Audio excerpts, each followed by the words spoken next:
Um,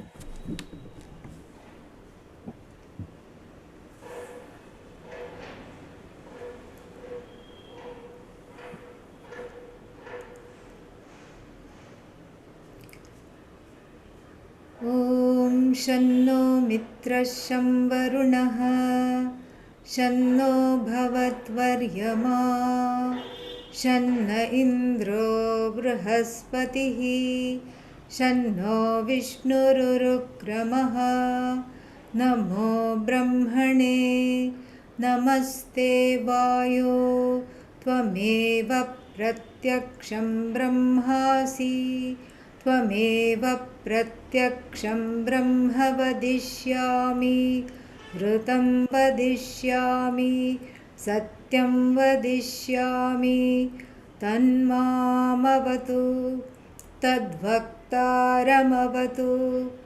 अवतु माम् अवतु वक्तारम् ॐ शान्ति शान्ति शान्तिः ॐ सहना भवतु सहनौ भुनक्तु सह वीर्यं करवावहै तेजस्विनावधीतमस्तु मा विद्विषावहै ॐ शान्ति शान्ति शान्तिः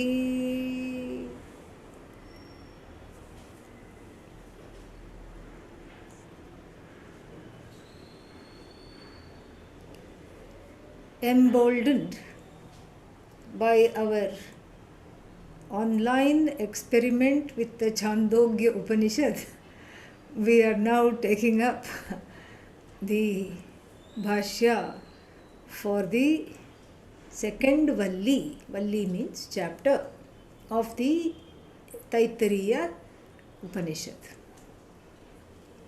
The Taittiriya Upanishad is divided into three parts, which form the chapters 6, 7, 8 of the Taittiriya Samhita. This is a technical term. Every Upanishad has Samhita portion, and and then Aranyaka, etc. So this is the Aranyaka deals with Upasana, Samhita deals with some Upasana and also some attitudes, values, etc. And so here the Upanishad is extremely important for our understanding of Brahma Vidya for several reasons that we will be looking at today. And but before that, the three portions are of this Upanishad are generally known as Samhitaki, or Samhiti, and then what else? Varuni and Yajniki. So Samhiti means the first Valli, which talks about the gaining a preparedness, a proper set of attitudes, values. And why to talk about attitudes and values? Because upon these attitudes and values alone is based the preparedness to receive this knowledge. Otherwise, the knowledge, we have a saying in many Indian languages, goes into one ear and then what else? Out of the other ear. No. I will say the knowledge goes in through one ear and boomerangs back to the teacher from that ear itself. This is the situation. Without the proper attitude and behavior, the conduct also is important. How we conduct ourselves and determines the readiness to enter into the study, the readiness to embrace what the Upanishad says, And embrace means to be receptive, to take it to heart and allow it to be applied to the life. Because you don't have to do anything to make it applied to the life. It's not like first you study theory and then you go practice. No such thing. You allow Brahma Vidya to percolate your whole life. That is the whole idea. You allow it to get assimilated. And as long as there are severe obstacles standing in the account of the person, such as strong prejudices, preferences known as raga and dvesha, as long as those things are there, then this knowledge is not going to bless. So this is why the first portion, Samhiti, means this. It is also called Shikshavalli, and there it is a teaching of how to be in the world, because you're not just plonked there by yourself. You are already born into a set of relationships about which you have no knowledge, much less did you choose that.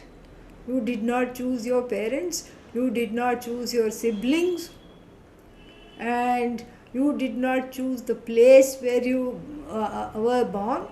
You did not choose whether to be a boy or a girl. You did not choose so many things. You did not choose to have weird likes and dislikes. Some things you wanted and some things you did not want. Like one small baby I knew, about 9-10 months old, had just started to eat solid food, and it would only eat white things and beige things. You give it any other color, it would burst into tears. And so, where did this come from? The parents were wondering. This is what it is.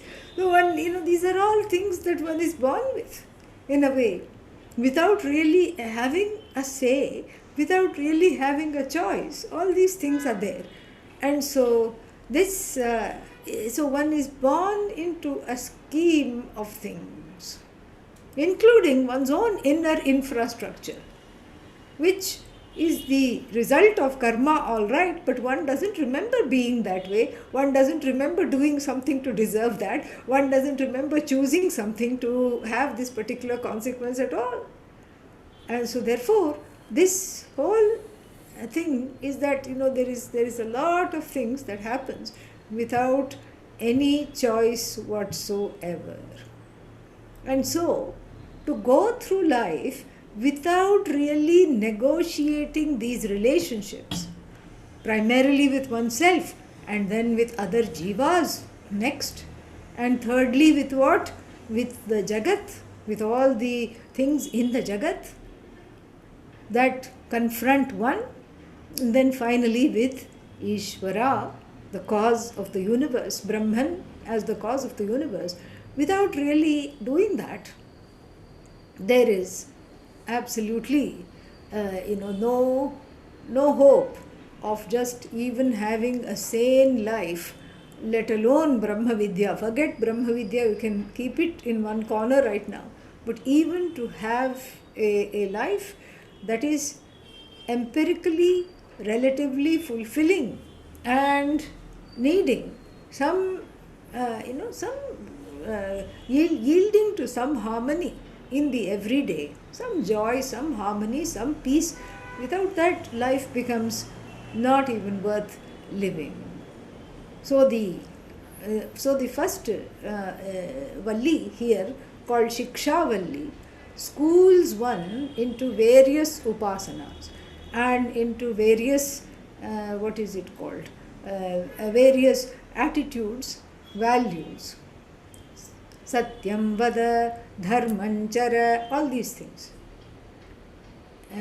Speak the truth, follow the path of dharma. Swadhyaya anma pramadah, do not give up on your on reading or study of the Veda. Do not give up on that. Don't neglect that. And then don't neglect your duties towards the teachers who have taught you all this. So it was always, see, now people get very excited if someone goes into Starbucks and then pays for the person behind them in line. Everybody gets excited, and if somebody has taken a video, it becomes viral. Everybody looks at it and everybody is so happy. Oh, such a nice thing to do, so innovative. It's not innovative at all. It is as old as the Taittiriya Upanishad, which is very old, and it is older than that because the Taittiriya Upanishad is merely reproducing or alluding to a practice that was already there. And what is this? Acharyaya priyandhanamahritya prajatantum ma vyavachhetsihi. So your stay at the Gurukula is already paid for. By who? By the previous cohort of graduates. They paid for you. Oh, then who paid for them? The cohort before that. Then who paid for the first cohort? The answer for everything is Bhagavan. Okay? Yeah, so this is, we can't, this is all going back to Bhagavan alone. So, how did they pay? Like you study and then you finish your studies, and then the brahmachari would go to the king and some merchants and traders and then ask for some donation to upkeep the Gurukula and to continue, so that this knowledge would would continue. And so now, you hear these stories. Somebody paid for 2-3 people in the line in Starbucks and everybody gets excited and they think it is so new and innovative. All came from the Vedas only. Okay. So this pay it, now we are calling it pay it forward. And so this was already there. So Acharyaya, for the Acharya, then what? Priyam Dhanam. Priyam Dhanam means not Dhanam that is Priyam to you. That is Priyam to the Acharya, meaning the donation which the Acharya deems to be befitting for you to give. It's not like, one studies there. Gurukula Vasa is usually for 12 years, and for every year I will give 1 rupee. Not like that. It should be in commensurating with the, of course, the knowledge is priceless and nothing can compensate. But it should commensurate with the amount of time stayed and the amount of effort, exercised, etc., etc. So, Priyam Dhanam Ahritya, having got that from these traders and kings and ministers, etc., wealthy people. Then it says, go get married after that. The Upanishad also appears to be very well aware that once the person gets married, then no funds are coming forth because you have to ask the significant other. And if you don't ask the permission of the significant other, then the word significant, there will be a strike through and the significant other will become only other. So therefore, there is a caveat by the Upanishad. This is, then after that, after you give your donation, then go get married, you are released from this obligation. So like this, these are all, what should I say, good manners. And so the Shikshavalli teaches good Gurukula manners and how to be with others. And even how to give. It even teaches you how to give. It's amazing. Priya Deyam, Shriya Deyam, Bhiya Deyam. You have to give with a certain attitude. Give with a certain, Bhiya is fear, but not so much fear, but with a certain respect, without condescending to the receiver. Give from a sense of abundance. And give from a place of not feeling this miserliness. And then it also says, When you are in doubt what to do, now you have been let loose out of the Gurukula, then when you are in doubt what to do, athayadite vritta vichikitsa dharma vichikitsa vasyat. So if you have, if you have a vichikitsa, doubt, with regard to your attitudes, values, or even conduct, action, ये तत्र ब्राह्मणा सम्मर्षिणः युक्ता अयुक्ताः अलूक्षा धर्मकामाः स्युः. So find some people that are respected by everybody in society. They should be lovers of dharma, they should be intelligent, they should be well studied and well respected. And do exactly as they would do. Yatha te tatra varteran. How they do, you also do the same thing. Gesha adesha. This is the adesha. This is the advice from the Upanishad. Beautiful. So this is very much needed. This kind of a grooming. So the it's like a, what should I say, a scraggy dog that has come from outside. Matted fur and everything. So the Shikshavalli is like a flea dip. Okay, so the dog is brought and it is all full of all kinds of things, dust and dirt and everything, and it is just dipped into this Upanishad, and then all the matted hairs are groomed and everything, and then you can take before and after pictures. Before it was this ragged creature, could not recognize it, just sort of brought off the streets. And then after that, it has gone through a nice grooming session, and it has also gone through obedience school. That is part of the Shikshavalli also. It has gone through obedience school. When you say sit, it sits, and when you say roll over, it rolls over. So now you have this kind of a domesticated dog. So to here, the jiva is a comely domesticated jiva, without, where all the raga and the dveshas, like hair, is cut and combed and styled in the proper fashion. And then what? And then the person is ready to sit for this vidya. Which brings us to the next valli called, it is variously called. It is called Anandavalli because the topic of it is Ananda, the most elusive topic in the universe, which this Upanishad dares to tackle. Ananda is sometimes translated as bliss with a capital B.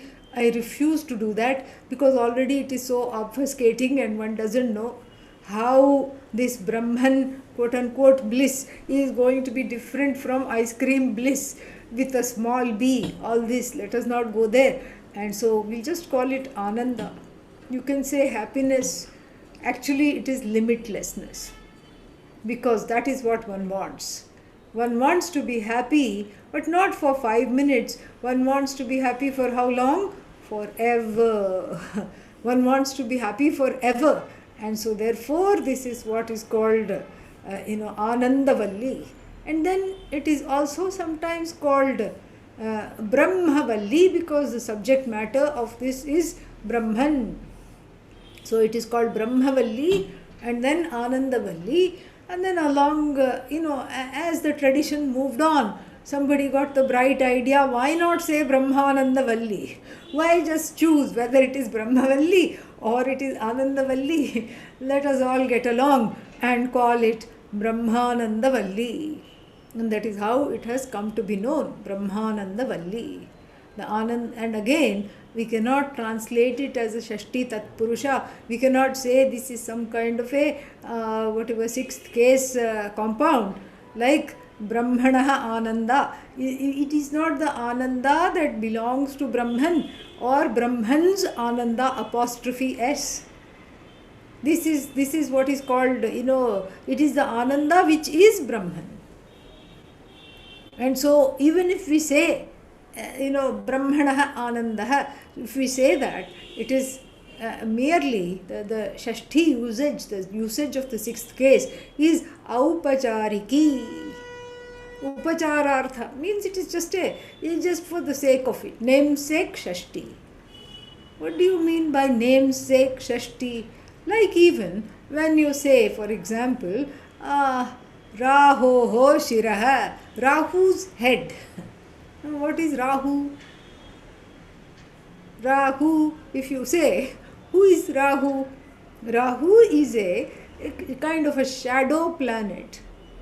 And in the Shastra, depicted as an Asura, Rahu and Ketu, so one Asura that was cut into two. So the decapitated Asura, then the head became Rahu, and then the rest of the torso became Ketu. So these are shadow planets that exercise their influence to couple of times a year, or whenever we have eclipses. So we say the sun is being eaten up by Rahu. This is how we say. And what is this Rahu? Just a big head somewhere, in the form of the shadow cast by the earth, etc. So this is what Rahu is. And so just like when you say Rahu's head, what do you mean by Rahu's head? Rahu is all head. And so therefore similarly it is like saying Brahman's Ananda. Brahman is all Ananda. There is nothing other than Ananda, which is Brahman. It's the definition of Brahman. And so therefore it is the Shashti would be in Brahmanandavalli. If the Shashti usage is to be accounted for, we would say it is a Aupachariki Shashti, or a namesake Shashti, just for the sake of the name, having no other meaning. So this is the the subject matter of the second Valli is limitlessness. And what is this limitlessness? We'll be seeing a lot of it. Adi Shankara will have a lot to say about it. This comes from the word Ananta, which then later on is converted into the word Ananda. Ananta, Antaha na vidyate yasya. Anantaha, the one that doesn't have an ending. And that in fact is the definition of Ananda, happiness, joy, etc. Because if you ask a simple question to somebody, how long you want to be happy, they are not going to say only for 6 minutes make me happy and then I am all right. No. How long you want to be happy? Forever. So whenever any happy thing happens, then the person is always wanting to make it permanent. Oh, the proud father will say, my daughter, my son, whoever, my child got a job. And then to the neighbor. And the neighbor will immediately say, is it permanent? This is what it is. Oh, I'm moving into a new house. Oh, is it yours? And then you happily say yes, but it is not yours. The title is with the bank. It's not with you at all. And you won't even see it for 30 years or until you finish paying off loan, interest, everything. May as well just keep renting. What's the point? And so this is, this is what is this forever, which is the word forever, the concept of forever is connected to happiness inextricably. And that becomes the subject matter of Brahman, because if Brahman is described as it is in the Anandavalli as Anantam Brahma, Satyam Brahma, Jnanam Brahma. Let's just take Anantam Brahma, that it is limitless, with that which never comes to an end. Then The Akanksha is created. The expectation, the desire is created. And what is the desire? Kim tad Brahma. What is this Brahman? How do I know it? How do I gain it? And so the whole thing there is all about Ananda. And the second Valli is famous for the unfoldment of what is called the Tatastha Lakshana of Swarupa Lakshana of Brahman. What is Swarupa Lakshana? Nature. What is its nature? What is the definition of Brahman according to its nature, which does not move, which does not change, which is not subject to ups and downs, which is however it is? The intrinsic, whatever is intrinsic to Brahman, which never deviates, is what becomes Swarupa Lakshana. Swarupa means that, from which there is no nivritti. From which there is no nivritti. We cannot go away, which doesn't move away from that.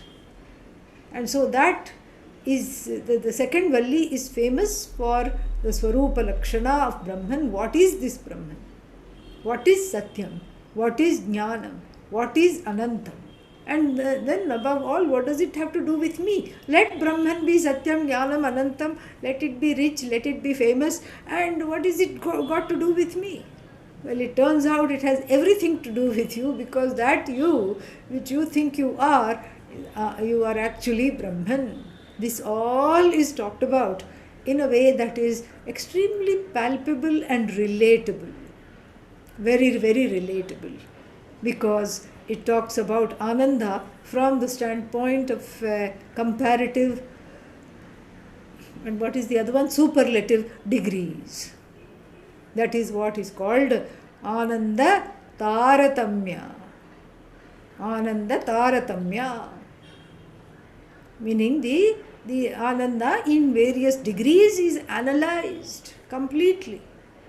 That's why it is called, because that is how it applies to oneself. Are you happy? Yeah. Why this long face? Because the neighbor, I think, is happier. You see, it's not enough for you to be happy. You want the neighbor to be less happy than you. Somehow there is that feeling.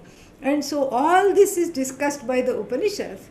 This comparative feeling, and then I want to be the best, east or west, this kind of a feeling. All this is discussed in a very, very graspable way. The whole Upanishad is a magnificent unfoldment of Brahman and the way in which it is connected to this very body, mind, sense complex. How this Brahman is non-separate from that which constitutes this body, that which constitutes the mind, that which constitutes the senses. And in fact, this Brahman is just as it were, an indweller in this casing called Namarupa. And it also, the Brahmanandavalli also is going to talk about the various reasons why this is not apprehended. Why is this not understood? If it is so clear, why is it not so understood? Why is there obfuscation? Why is there fear? Why is there vagueness? Why is there doubt? Why are there errors with regard to this Brahman, assimilation of this knowledge? Why are there so many things? And that is also talked about, because the body is taken to be the Atma. Body is Atma, of course. Body is Brahman. Brahman is not the body. Mind is Brahman. Brahman is not the mind. Senses are Brahman. Brahman is not just the senses, because otherwise there will be Anantya Hani. There will be a loss of limitlessness. If Brahman has to be limitless, it has to support everything. Support again within heavy quotes. It has to allow everything to be and bless everything to be without really becoming any one thing. And all this is talked about. That is why it is very difficult to understand, because there are loci of error. There are places where the error sits and doesn't let you move forward in this, in this endeavor of knowing oneself as Brahman. How to remove those errors, what kind of prayers to say, and how to get beyond these errors, how to cognitively, what is that, how to cognitively understand the body as Brahman, but the Brahman is not this body. How to do that? All this is talked about. Jnana phala is also talked about. So this constitutes what is called the Swarupa Lakshana of Brahman. Then one more topic of the Brahmanandavalli is Tatastha Lakshana. Tatastha Lakshana means a definition that comes and goes. Like if you say, my friend is the person who is standing there. Where? There are so many people standing. Which one is your friend? Oh, why? The one that is wearing a hat.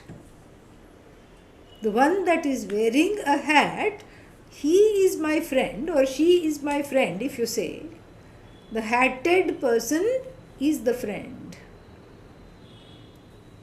Then the next day, if you meet the friend and the friend is not wearing the hat, what will happen? What will happen? You will deny that is the friend? No. You won't deny that is the friend, because why? Simply because this, the hat is incidental to the friend. The hat is becomes a point of identification, but it's an incidental identification,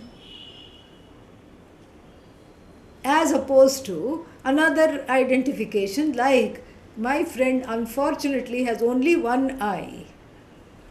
Kanaha, one-eyed friend, if you say, then the next day the friend is not going to come with both the eyes, because that is something which is intrinsic, at least after this whatever unfortunate accident the person met with. The person is one-eyed, you can say, at the level of the body, mind, sense complex. Don't get all Vedantic on me here, okay? This is just a relative example, okay? So then, if you say that, and then if you say it's not the same as hat. Same thing, if you say, like for example, my friend is brown skinned. So this is not the same as saying my friend is wearing a hat, because the hat comes off. The skin doesn't come off, no matter how much fair and lovely you put. So there is one cream in India, or at least I should say there used to be a cream in India, so called Fair and Lovely, and some I don't know what it had in it, some bleach or something like that. And then because there is this, unfortunately we were so well colonized that we became very, very aware of how the light skin is favorable, and that has been very badly internalized in the Indian psyche. So now, after much protest, it changed its name to something, I'm not sure what something, it changed its name to something else, but it's still there, perhaps the same bleach they are putting, I don't know, but anyhow. So no matter how much of this cream you keep applying, it's not going to be, it's not going to change. It may become a shade or two lighter, perhaps, I don't know whether it has any merit to it, but nonetheless, it's not going to change. But whereas the hat-wearing friend or the handbag-carrying friend, this is an incidental definition. Because the handbag can be set aside, the hat can be taken off. So this way, this is what is called Tatastha Lakshana. Tate tishtati iti tatastha. This comes from a ancient, some kind of a example where some people are going in the ferry, and one of the travelers asks the person who is ferrying the boat, I want to visit this rare temple on the other side. of the bank where we are going, where is it situated? Because let's say it is Varanasi, you are going on the Ganga, or Haridwar or Rishikesh, and you are going on the, you're going on the, in a ferry on the river, on the Ganga. And then, there are so many temples. In fact, you won't see buildings. You will see only temples. Temple towers with little flags on them. And so then naturally the question will arise, I want to go, let's say, to the Annapurneshwari temple, Annapurna temple. So where is this Annapurni temple? Can you please show me Goddess Annapurna temple? And the boatman squints in the sun and then looks how to explain which one. You can't say it's the fifth one from the back, because which fifth one, which side are you counting? All this becomes very difficult. So then the boatman apparently would say, in this situation, do you see the crow sitting on that temple tower? Oh yes, that is the temple. And then what? Then after you get off the boat, you don't look for the crow, because the crow could have gone and sat on something else by now. The crow is not going to wait for you to sit there. The crow has done its job in helping you identify that particular place you needed to go. And so Tatastha Lakshana becomes a kind of a definition. Lakshyate anena. Lakshyate iti also we can take, or lakshyate anena we can take. By this, something is recognized. So this is called Tatastha Lakshana, an incidental definition that comes and goes. So now, we see in the Brahmanandavalli that there is a intrinsic definition without which Brahman cannot be Brahman at all. And that is described as limitless and all-knowing and the very source of existence. It is a knowing being that never comes to an end. This is what Brahman is described as and understood as. This is Swarupa Lakshana. The Swarupa of Brahman is such. And then Tatastha Lakshana means that a definition that comes and goes. And what is that? This Brahman, which is imbued with, decorated with, or assumes the status of Ishvara, Ishvaratvam. So, Brahman plus Shakti, to create, Kriya Shakti, Ichha Shakti, Jnana Shakti, to create, to desire, and then to, manifest, and the knowledge to manifest these Shaktis, Shaktitrayam. And so endowed with all this kind of a knowledge and power, this Brahman is known as Jagat Karanam Brahma Ishvara. So this Ishvara is this Ishvaratta, or the status of being Ishvara. I suppose we can call it in English Ishvarahood. So this Ishvarahood is like the hat which your friend is seen to be wearing when you meet them the first time. So like the hat wearing friend. So the hat comes means what? When does the hat come on? Maybe on a sunny day the friend wears a hat to shield the burning rays of the sun, to shield the face from the burning rays of the sun. So then, when does Brahman wear the hat of Ishvara? Whenever there is a manifest universe in place. In relation to the universe, the Ishvarahood is a relational definition, a relational identity. And anything that is relational, we are going to see, is a dependent reality. Ishvaratvam mithya. Just like Jivatvam, the notion one is a Jiva, full of complaints and sorrow, is also a dependent reality. And so like this, we'll see more of that, don't worry about it now. This is just a overview of what we are going to be looking at. So then the Swarupa Lakshana and the other one, the Tatastha Lakshana. Tatastha means what is that which happens to Brahman, happens again without really happening. That which happens to Brahman when there is the cycle of creation, when there is the manifestation of the universe. In relation to the manifest universe, Brahman assumes the status of being the creator, the sustainer, the resolver. So this Ishvara hood becomes, which is an incidental definition of Brahman, becomes the Tatastha Lakshana, by which another definition by which Brahman is recognized. Why do we need two definitions? Isn't Swarupa Lakshana enough? Yeah. Then why this Tatastha Lakshana? Why should I bother about looking at Ishvara? Many people have this question. I just want simple, pure Brahman, as though there are two Brahmans. Pure Brahman, and then what would be the other one? Impure Brahman. No such thing exists. But in the minds of the people, because one is caught in this Dvaita, in this dyad of all kinds of divisions, one is caught in various sets of two.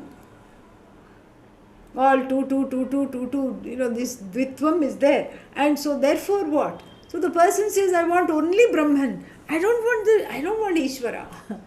And then many people get disappointed upon coming to the study of Vedanta because they wanted only pure Brahman. And here the Vedanta teacher who is worth anything, who keeps on talking about Ishvara all the time. And so the question is a very important question. Why do we need Tatastha Lakshana? Why do we need to discuss this Ishvaratvam? Especially, if I am interested in the friend, why should I write a PhD thesis on the hat? Why should I look at the hat? Well, because you live in a manifest universe where the hat matters. And in fact, this Jagat is a big hat trick. And even now Bhagavan is bringing out rabbits of prarabdha from the hat, which is affecting you every day. In relation to this Ishvara, you are what? You are the one that is overlorded. Ishvara overlord, you overlorded. Ishvara all powerful, you having alpa power. Alpa means tiny bit. And Ishvara all knowing, omniscient. You wondering how to spell omniscient. Where does the I go and the CB? Is it before the E or after the E, or sitting and thinking? That is why this is needed. You is equal to Brahman is not going to remove Atma Ajnanam. This is not going to, remove Atma Ajnanam. Yes, and just like Divya said, we see the hat, so we have to account for the hat. We have to understand the hat. Yes, hats off to you for that good understanding. Yes, so this is correct. So you see it. What you see is you cannot deny it, because this is not a solipsistic understanding. This is not what, this is not a, what is it called? Jagadandhya prasanga. This is not like, you close your eyes and the Jagat goes away and there is no Jagat. There is Jagat. There is Jagat, but its reality is in question. What kind of a reality, what kind of an isness it enjoys is in question. And that which cannot be denied, it cannot be denied that the Jagat is there. It cannot be affirmed as the only reality either. This is an in-between situation which has to be understood, which has to be resolved. And therefore, if you are dealing with the Jagat, then you have to deal with the Lord of the Jagat, because a Jagat without the Lord is just cacophony and chaos. But that's not how the Jagat is. It is intelligently put together. Even your own body, which is part of the Jagat, is intelligently put together. It is all just just a beautiful, it's just so beautiful. It has a purpose. Your life has a purpose. What you do matters. There is accountability. There is karma. There is karma phala. You walk a certain way, you reap certain, you treat somebody badly. It causes hurt. It of course causes them hurt. It causes you also hurt because you don't want to do that. All this is there. So you can kiss the, the fantasy of wanting to have pure Brahma Vidya without Ishvara. Goodbye. But then what if I wait for Pralaya? Then I can access pure Brahman. All I have to do is wait for everything to collapse and for, we don't know how the Pralaya is going to come. Maybe the galaxy next to us, which is called Andromeda, which is moving towards the Milky Way. And Andromeda is very big, much bigger than the Milky Way. And it is said that when two galaxies collide, clash, there is only one ending possible. The bigger galaxy does swaha of the smaller one. Maybe that's how the Pralaya will come, we don't know. So what if I wait for that? What if I wait for the Pralaya to come? Then I don't have to deal with Ishvara only. I don't have to deal with Jagat in these pesky jivas who are really, constricting my lifestyle and making me bothered about all this. Then I can have pure Brahman. How? Where is the you, first of all? There is no you.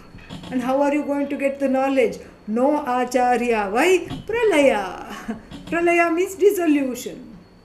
Acharya has become one with Brahman.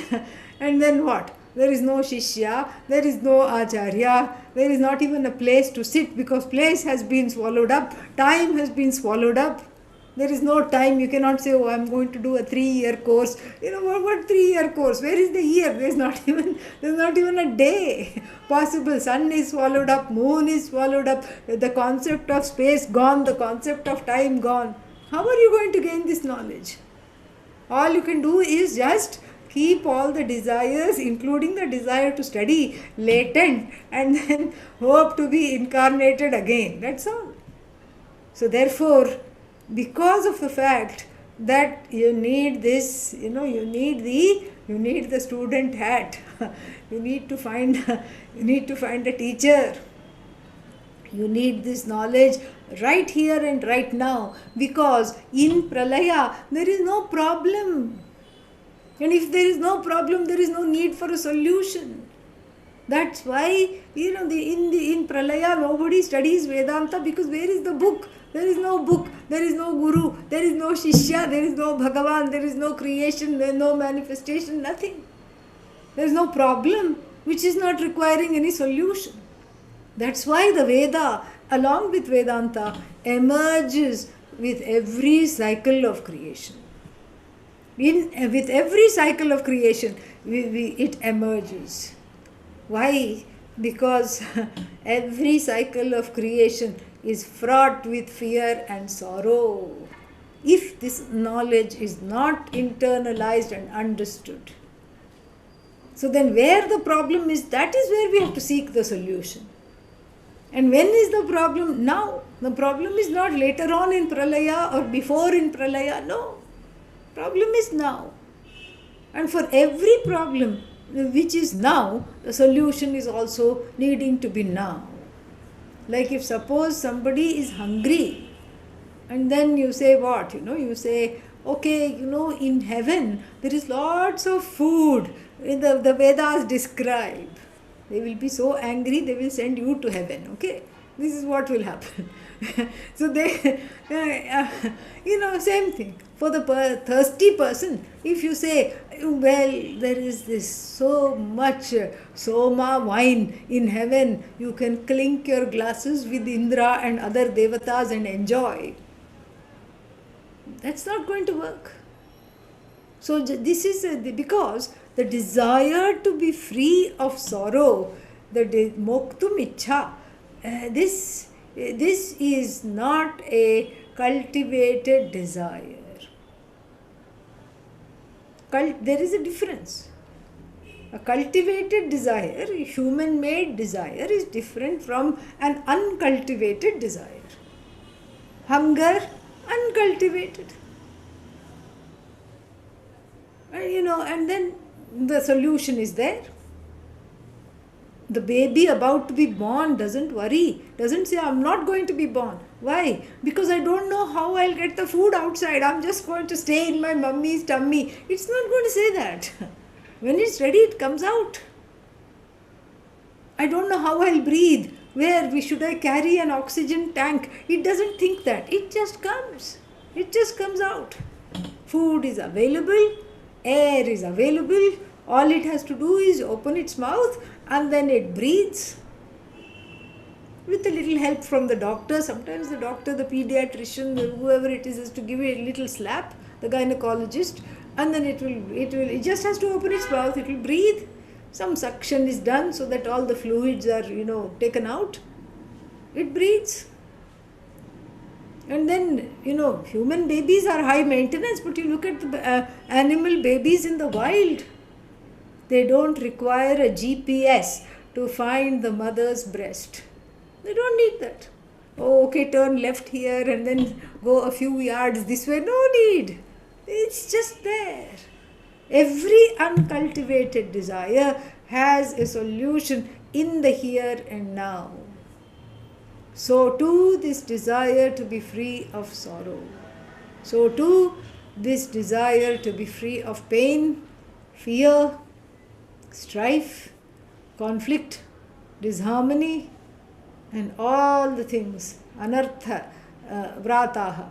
So from all these difficulties, the desire to be free is what? Is already, the solution is already there in the form of this knowledge which frees.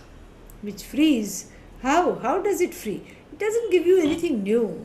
It just tells you that whatever you thought about yourself, about the people around you, about the Jagat, and even about Bhagavan, does not happen to be correct. It corrects the knowledge, it corrects the mistakes which one has internalized because of the aforementioned raga and dvesha. It corrects that. And in correcting that, one already knows that one exists. So that self-existent I is told that you are equated to the cause of the universe. It's not enough to say I am Brahman. Why? Because that doesn't do anything for me. I am Brahman, okay, but then why am I upset when I look out of the window and see somebody else doing better than I am? Why am I upset? Why am I angry? Why do I do wrong things even when I don't want to? All these things are very, very important considerations. And therefore, the Tatastha Lakshana, without Tatastha Lakshana of Brahman, without the study of the Tatastha Lakshana of Brahman, there cannot be Vedanta. No Vedanta without Ishvara. If you want some kind of a spiritual instruction without Ishvara, there are other possibilities. There is Buddhism, there is Nirishvara Sankhya, other philosophies are there. There is, what is that called? Charvaka, that's also a philosophy. So many other things. Vedanta means understanding oneself as non-separate from the whole, non-separate from the cause, the causeless cause, which is Bhagavan. And so what this Bhagavan is, and what is that Bhagavan, and how is that one with me, all this has to be understood. And so that forms the bulk of the second chapter which we are studying, which is why we are studying that chapter, this chapter. because here is where the crux of both these lakshanas are there, and we'll be seeing this in detail. And then the final chapter, which is, what is that? Shikshavalli, Brahmanandavalli, Bhriguvalli. And this Bhriguvalli is this, Bhriguvalli is this, what is that called? A conversation, a dialogue between Varuna and Bhrigu. And Varuna, the father, and then Bhrigu, the son. And the son goes to the father. Adhihi Bhagavo Brahma. Please teach me Brahman. And here this is a wonderful exposition of the Tatastha Lakshana, further exposition of Tatastha Lakshana in the Valli, in the last Valli, through this conversation. And it's a nice refreshing change from Vedanta instruction. How is it a change? Because the teacher just gives a few pointers. The father, in the form of the teacher, gives a few pointers. Tapasa Brahma Vijignyasasva. Vijignyasasva. It's a command. Have jignyasa. Jnatum ichha. Have jignyasa.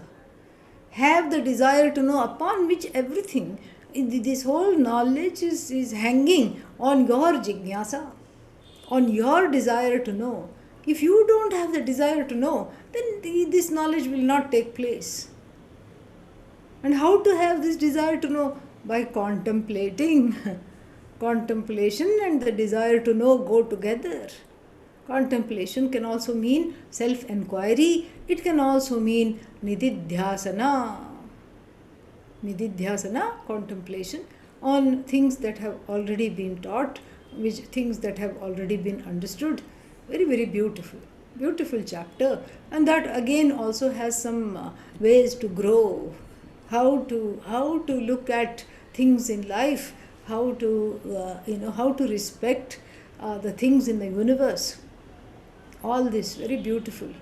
And so these three constitute what is called the Taittiriya Upanishad. And we are going to be doing the middle chapter, the second one, because that is very pertinent to the quest of Vedanta, and it deals with the methodology of how to communicate this knowledge. It deals with all the important subject matter that is here, and it also deals with the phala, what happens when you gain this knowledge. Etagum havavana tapati. There is no such tapa. Tapa means santapa, difficult, like a distress. Kimaham sadhuna karavam, kimaham papamakaravamiti. Why did I do the wrong thing? Why didn't I do the right thing? This kind of a regret is not there in the person who knows this Valli. The phala is given. So, and the Vishaya is very clear. Vishaya means the subject matter is very clear. What is the subject matter? What is this Brahman? Brahman is the subject matter. Because it begins with a bang, really. I mean, talk about beginning with a bang. Om Brahmavida apnoti param. Brahmavid apnoti param. The knower of Brahman. Brahmavetti iti Brahmavit. The one who knows Brahman is called Brahmavit.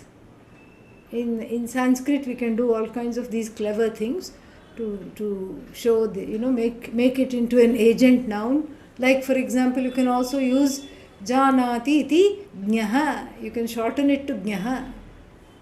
Brahmajnaha or Brahmavit. So, Brahmavit, so the knower of Brahman, apnoti, prapnoti, labhate, gains. What does the person gain? Param. Param means what? The ultimate. Ultimate? Oh, I'd like that. Gains everything. Oh, then of course, naturally, one wants to know what is this Brahman? Kim tad Brahma? What is this Brahman? And then the whole unfolding takes place. And so therefore, the Vishaya is there. Vishaya is there, and then the Adhikari is there. In the Taittiriya Upanishad at large, the Adhikari is talked about in the Shikshavalli. The Adhikari is also talked about in the Bhriguvalli, in the last one. Why? Because the Adhikari is talked about as here the Bhrigu is being instructed to have jignasa. Adhikari means, who is this Upanishad for? Who does it speak to? Who is it going to benefit? Not the dog and the cat. Because if people tell me, well, all my dog and my cat listen to you all the time. They are not listening to me, okay? They are sitting because you are sitting there. That's all. You are sitting there, that's why they are there. You get up and go, they will also get up and go. This is what it is. So, this knowledge is not meant for the animals. They are already free of complexes centered on the self. It is meant for you. It is meant for whoever says, I am subject to sorrow, I am subject to conflict, I am subject to fear. For them this knowledge speaks. This is who is the Adhikari. This is who is the Adhikari, and the subject matter of that is, of the knowledge is Brahman. So the subject matter is Brahman, and then the Adhikari is this Jiva who is subject to regret, strife, pain, fear, sorrow, etc. Then what, then there should be prayojana. There should be, that is also discussed. Then what will happen as a result of this knowledge? What will happen? So what? Brahman is Satyam Jnanam Anantam, so what? Hey, you are that Brahman, okay? Oh, okay. This is what it is. And you are free of sorrow, you are free of fear. Natapati, does not regret, does not, marinate or broil in one's own distress. One is not cooked to a crisp in one's own distress. This is a very important thing. So the prayojana or the phala is given. Phala of this knowledge is moksha. Moksha means total self-acceptance. That is moksha. Where there is no judgment about oneself or about others. That is what is moksha. Where one is not eaten up by the termites of self-judgment, self-loath, non-acceptance. So that one is constantly being eaten. Like termites means you are eaten from within. Outside it is all just nice and everything looks normal. One is eaten up from within. And so therefore all this ma astu, may it not be there. This is what is the prayojana. And then what is the sambandha between the Vishaya and the prayojana? So the Vishaya and the prayojana, the Brahma Vidya is the Vishaya and the prayojana is freedom from sorrow. What is this, what is the sambandha? What is the connection? There has to be some connection between the two. There is a cause-effect connection, because Brahma Vidya is the cause of the removal of sorrow. There is a cause-effect connection. And then what is the difference? What is the connection between the Brahma Vidya and the Adhikari? Pratipadaka Pratipadya Sambandha. The one that is that which is the revealer revealed Sambandha. The book reveals the knowledge with the help of the Guru, who translates, who activates the Pramana, who handles the Pramana, who operates the Pramana. And then the Adhikari is benefited by this operation to learn or to understand that the self, after all, is totally and completely acceptable. No need to make the self acceptable. So it checks off all the marks. This Upanishad, why does it check off all the marks? It checks off all the marks because these are important criteria for writing anything, or for any body of knowledge to be worth anything. It should fulfill these criteria. Vishaya, Adhikari, Prayojana and Sambandha. Vishaya, subject matter; Adhikari, the intended audience; Prayojana, the purpose of doing this study; and Sambandha, what is the relationship between the topic and the subject matter and the person who is studying. There must be some connection. What is the relationship between the topic and the fruit or the results? There must be some connection. So all this is very, very beautifully talked about, extremely well talked about, making this an invaluable topic for the study of for any serious sadhaka. Very, very important. And then the two more things I'd like to say is that another reason why this is very important is that Bhagavan Vyasa, in composing the Brahma Sutras, took a lot from this Upanishad. The first two sutras, right at the beginning, are based on the Taittiriya Upanishad. Athato Brahma Jignasa, first Brahma Sutra. And the word Jignasa, the desire to know, has come from the mantra, the Taittiriya Upanishad mantra 3.1, part 3, third Valli, and then 1, first mantra. Tapasa Brahma Vijignasasva.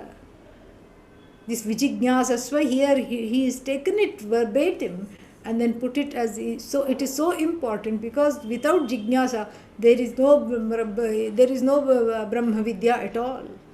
Because Brahma Vidya is not for the person. This is not like, some kind of an evangelical enterprise where you go door to door and try to convert people. There is nothing to convert.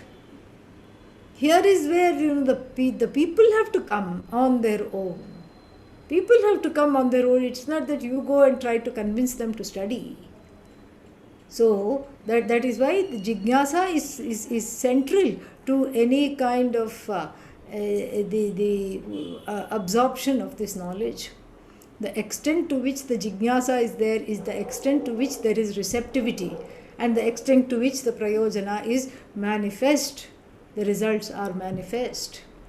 And then the second sutra, Janmadyasya yataha, Janmadi asya yataha.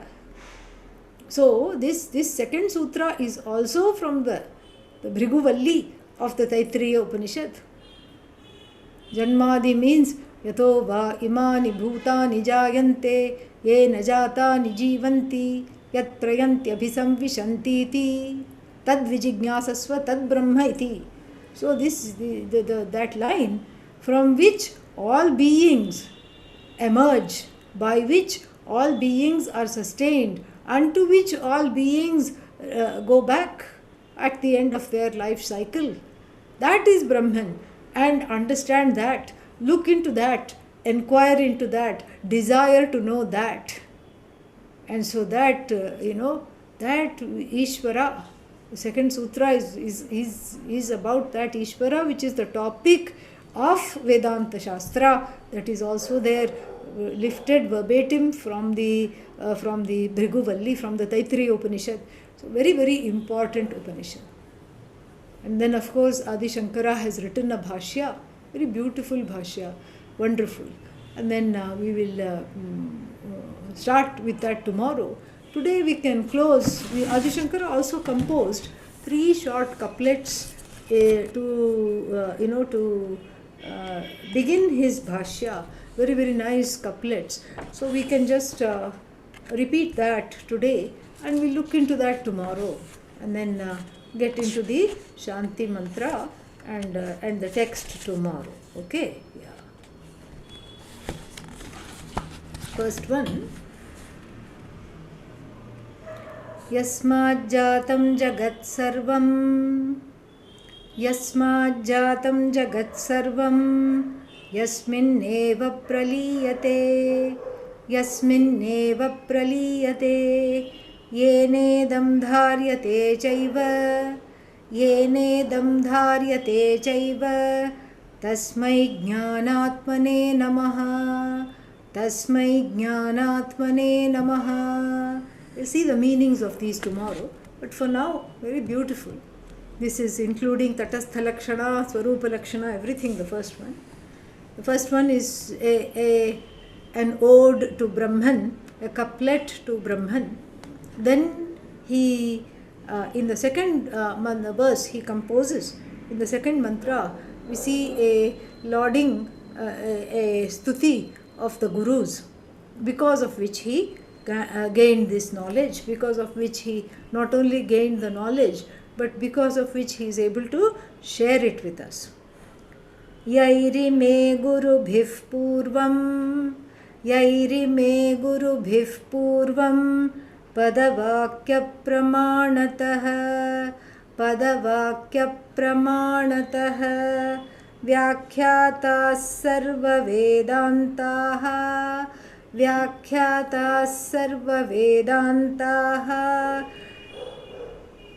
Tanityam pranatosmyaham,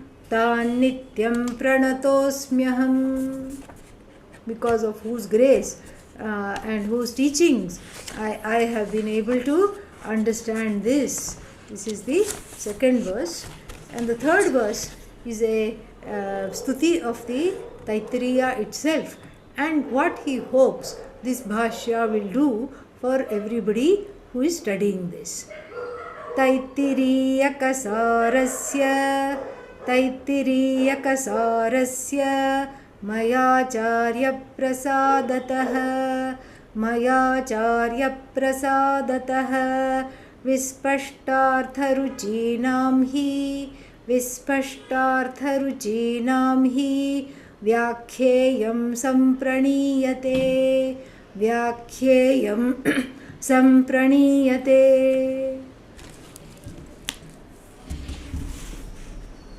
Om Purnamadav Purnamidam Purnat Purnamudachyate Purnasya Purnamadaya Purnamevavashishyate.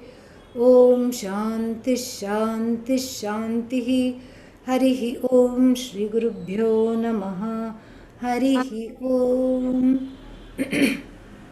There is a question.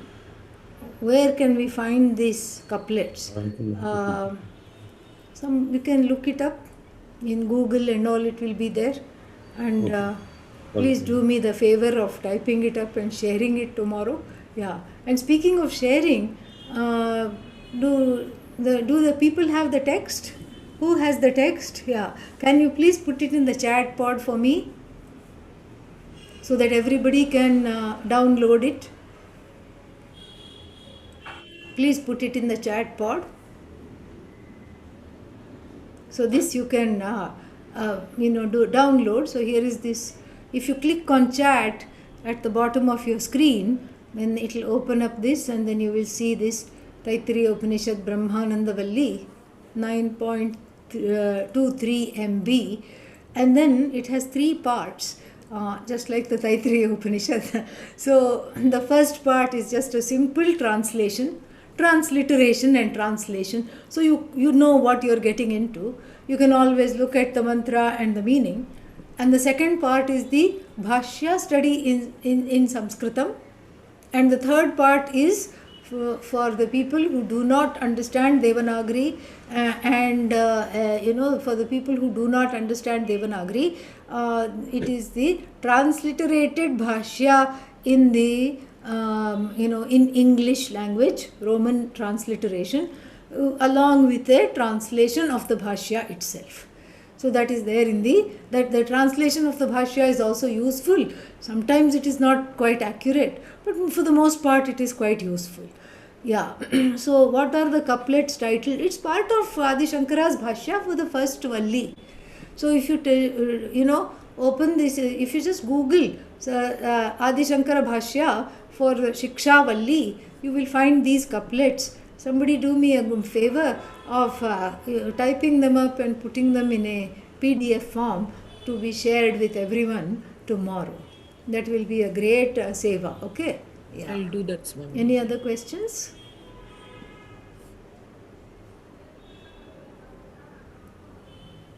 Yeah, tomorrow we'll discuss a very important and interesting topic of why to chant the Shanti mantra in a way that we haven't studied before. And very, very nice.